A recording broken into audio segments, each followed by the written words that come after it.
I had numbness down the hands. I could be sitting straight up and my arms and my hands would go numb.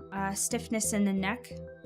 I couldn't put my chin to my chest and I could not bend my head backwards or else I'd get a severe headache or even pass out. Severe migraines. I'm talking ER migraines.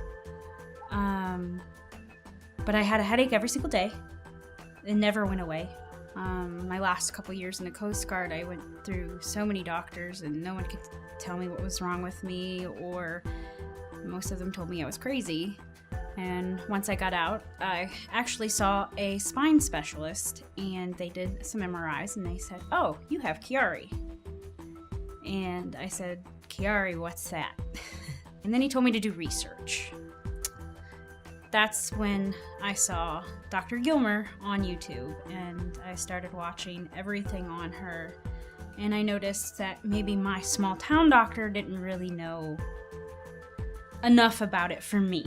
I mean, when someone's opening your brain, you want the best. I called my mother after they told me I had Chiari and we started talking, and my mother had said that, well, I have headaches too. And I remember even growing up where she would get out of the car and she would kind of weeble wobble and just almost feel like I was going to pass out sometimes, and I would just have these episodes. And I actually worked for a doctor's office and they would examine me and we'd go through a lot of stuff. I had all kinds of scans, whatever, and really just didn't know, what was going on. Every single symptom that I had read about, she had.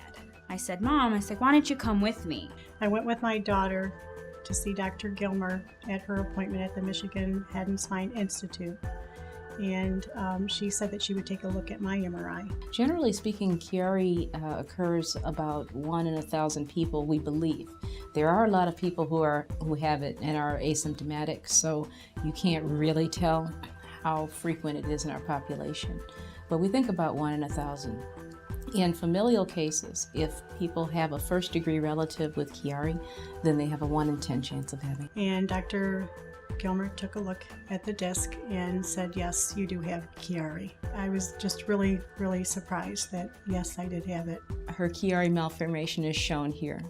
So if we measure, drawing a line from the basion to the epistheon at the inner table of the skull, and then measure from the bottom of her tonsillar herniation.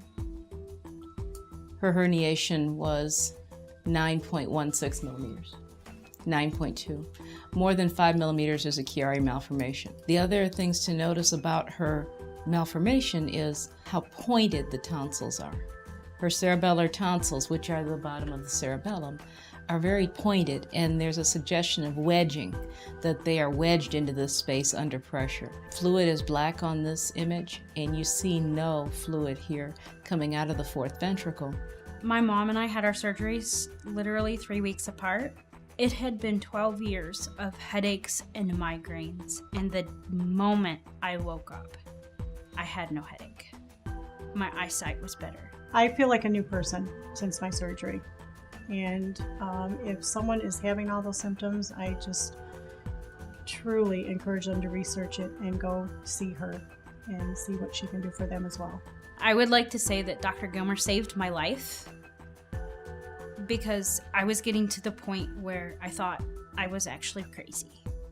So if it weren't for her and me finding Michigan Head and Spine online and watching all her YouTube videos, I don't really know where I would be today.